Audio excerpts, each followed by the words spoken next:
Here's the deal. What is working for food blogging right now is completely different than just a few years ago. And whether you're brand new to blogging or you have been a food blogger for a while and you're wondering why blogging suddenly feels just so hard, stick around because I'm sharing 9 things that I would do differently if I were starting a blog today so you can avoid some of the mistakes that I made along the way. I'm Madison from Grace and Vine Studios, and I have been a food blogger since 2015, and I've also worked with some of the top food bloggers in our space, and so I have seen what works and what doesn't work from both sides. Now, whether you are brand new to blogging or you have been blogging for a while, you are definitely going to be able to take away a few things from this video to help you build a business that is more sustainable and more profitable. Now, we have 9 steps that we need to get through today, so it's going to move fast, but as always, you can find more information in the description below. So let's jump in. Okay, the first thing that I would do differently if I was starting a blog today is something that actually hasn't changed in the last few years. But when I got started with blogging in 2015, there was a big difference then from now what is kind of a standard in blogging, and that is starting your blog on self-hosted WordPress. Now, back when I started, everybody was on LiveJournal or Blogger, and that is just not how you want to start a blog, especially if you are looking to grow a business and to monetize it.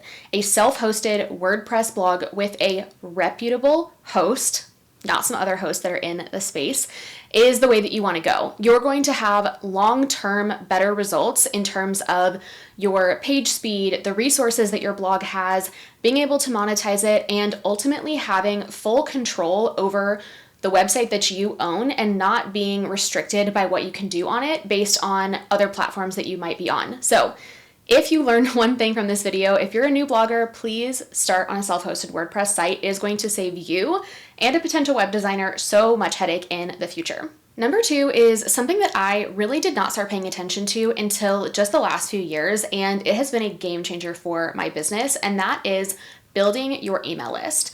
Now, when I say building your email list, I don't mean just throwing a pop-up on your website and hoping that people sign up or having sort of a generic form that just says subscribe for all of my latest recipes.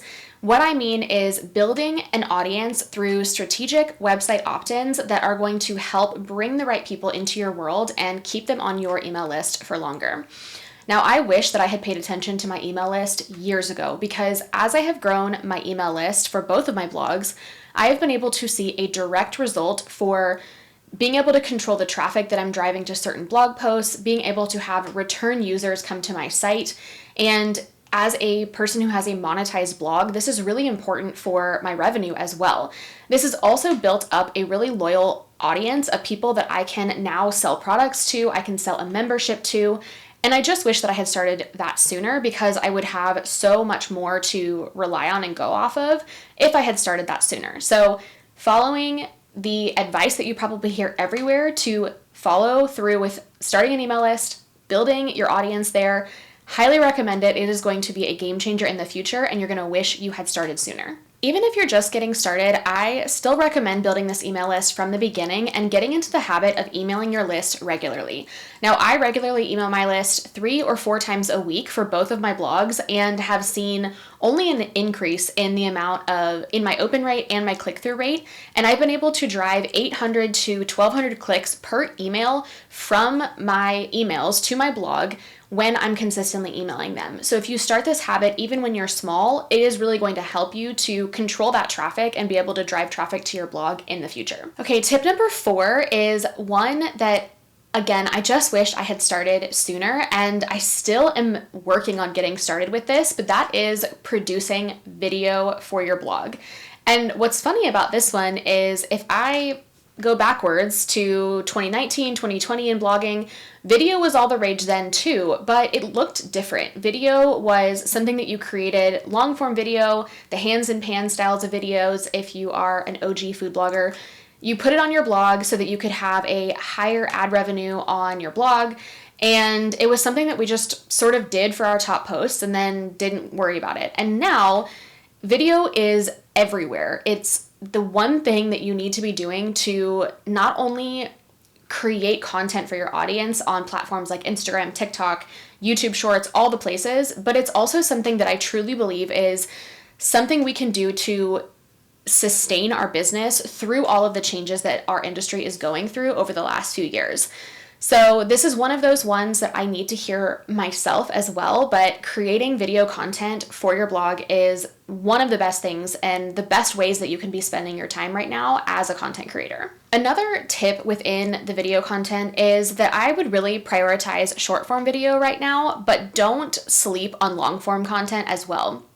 Short form content can be one of the ways that you gain insights into your audience, what they want from you, what works, and it's faster to create a short form video, but it's really helpful if you can use those insights to then create a long form video on the same topic or in a similar vein.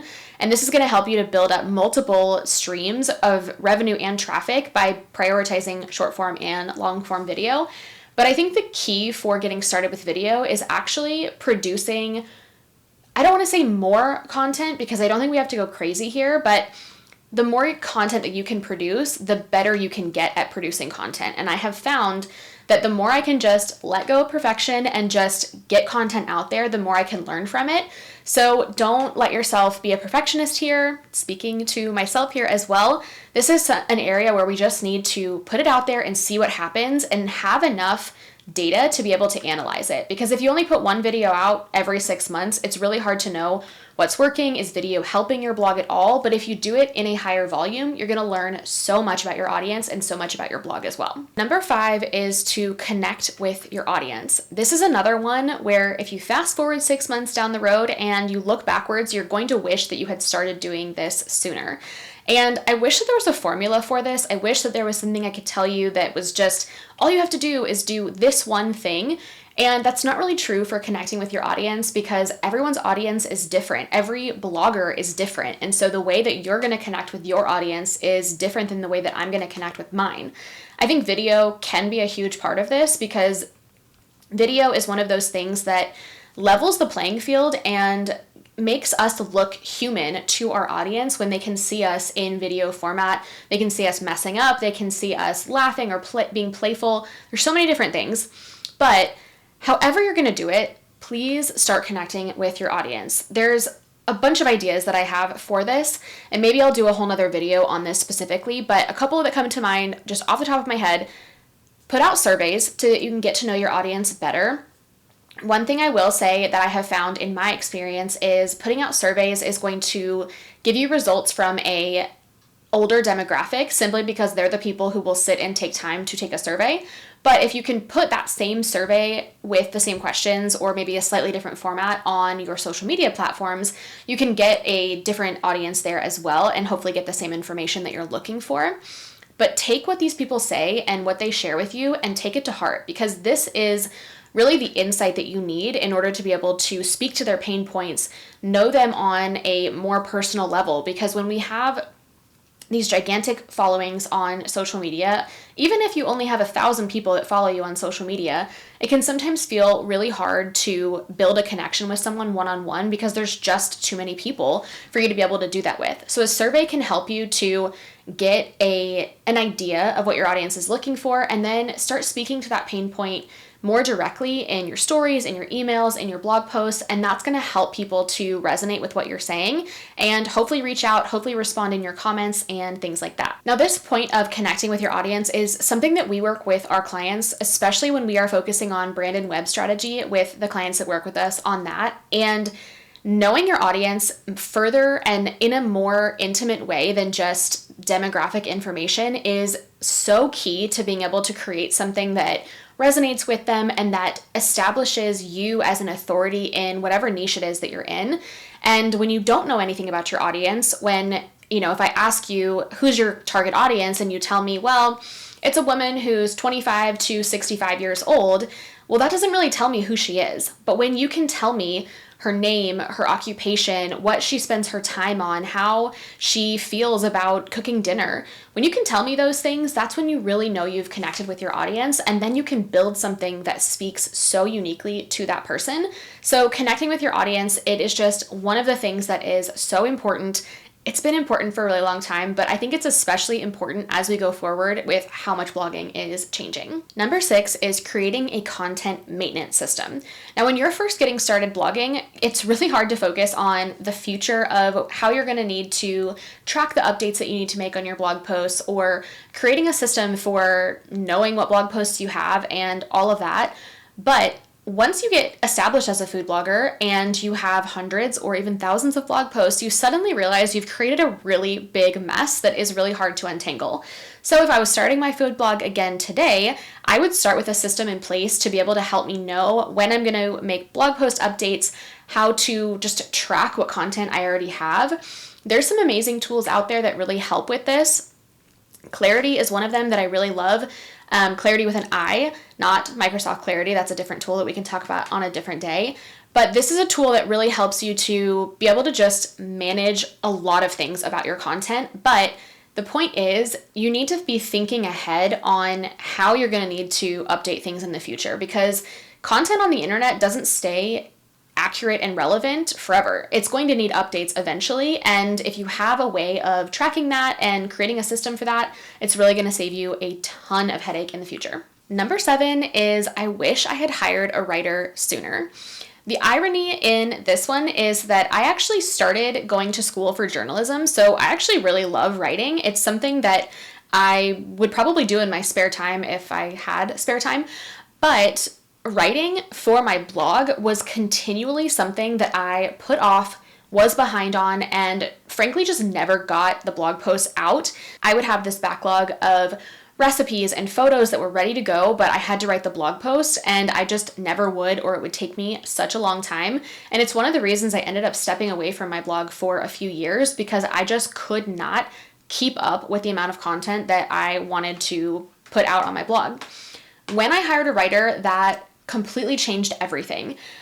I was able to, or I guess I should say we as a team were able to scale dramatically the amount of posts that we put out. And it's one of the things that I know for a fact completely changed the game for what used to be my smaller blog, and has made that blog just grow crazy amounts over the last couple of years. And I think it is 100% because I invested in having a writer help me to actually complete the blog posts and get them out there. She also was able to do them at a higher level than I was. Even though I might love writing and it's a fun hobby that I could imagine myself spending time on, I'm not the best writer. And so being able to outsource that to someone who was better than me helped me to produce better content for my blog. And it also helped me to get so much of my mental clarity back to be able to spend on other things and to just finally not have that looming thing over my head that I was behind on the blogs that I wanted to create. I think there's other things that you can outsource in your blogging journey early on, but I would say that writing is one of those things. If you are not just obsessed with writing and you love it so much, just get it off your plate and let someone else do it. It's going to buy you back so much time. Okay, number 8 might be a little bit of salt on a wound for some of you who were hit really hard in the last couple of years in just all of the algorithm changes, and that is to build multiple revenue streams. We can all remember the days where ad revenue was just king, and all of our revenue for our blog was coming from ads, and nobody blinked an eye at that. It wasn't a problem, nobody cared. It was just things were great and we all were just happy that money was rolling in. And then HCU happened and all of the other algorithm changes that have happened over the last few years. And we all realized that we don't want to put all of our eggs in one basket. This is one that is really hard to prioritize as just a busy person, but a busy business owner especially, because it's hard to spend time on something that doesn't have an ROI right away. But I think building additional revenue streams outside of ad revenue, or even if you aren't heavily monetized with ads, but you maybe do all sponsorships, or maybe you have a membership, whatever it is, I think diversification of your revenue streams, again, is one of the smartest things that you can do to protect your business for the long haul. This really all comes down to balancing your time and what you can invest in, maybe in support or just what's possible for you in this season. Maybe just your season of life doesn't allow you to focus on these things. But I think it's an important thing as the CEO of a food blog to really think about and consider, like, what is the long-term goal within my business? It's probably not to just have one revenue stream that is 100% of your, revenue, because that is dangerous. And if something happens to that, you're going to be starting from the ground up in the future if you have to build something else. So start now, and even a small, like $50 a month revenue stream can grow over time, especially as you continue to grow your audience and to just be able to spend more time on that thing as it has some fruits and some, the ROI is more clear on it. Okay, number 9 might be a little unusual or maybe something that you haven't heard before, but I would highly recommend building authority through a podcast or a YouTube channel.